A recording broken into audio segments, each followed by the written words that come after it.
ఆ తల్లి తన పిడికిడిలో ఉన్న అన్నం, ఆ పిడికిడిలో ఉన్న భోజనాన్ని బిడ్డకు పెట్టి ఆ మిగిలిన కొంచెం అన్నం తిందామని ప్రార్థించబోతే కన్నీళ్లతో ప్రాకారాన్ని కట్టి కళ్ళలో కన్న బిడ్డను పెట్టుకుని ప్రార్థించి ఆ తల్లి ప్రేమను గుర్తించలేక ఆ తినే అన్నాన్ని కూడా కాళ్ళతో కొట్టి ఆ తల్లిని వేధిస్తే ఆ తల్లి కన్నీటి విలువ ఎంతటిదో ఎరుగని మందమతికి ఆపత్కాలం ఒకటి వస్తుంది.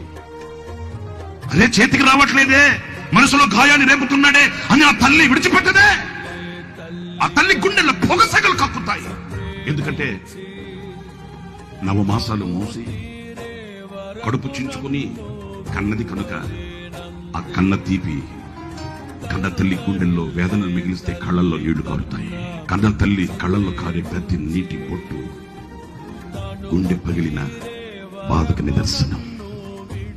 అయితే ఒక్క మాట, ఆ తల్లడిల్లిపోయే తల్లి కన్నా కూడా మించి ప్రేమించి,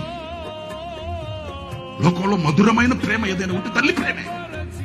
ఆ ప్రేమ కంటే కూడా మించి ప్రేమించి గాయపరచిన వేళ కన్నీరు కార్చి గాయాన్ని రేపిన కసాయి వాడని ఈ కసాయి లోకంలో కత్తివాతని పెట్టకుండా కరములు చాచి ఆహ్వానించి గుండెలకి హత్తుకున్న ప్రేమ యేసు ప్రేమ.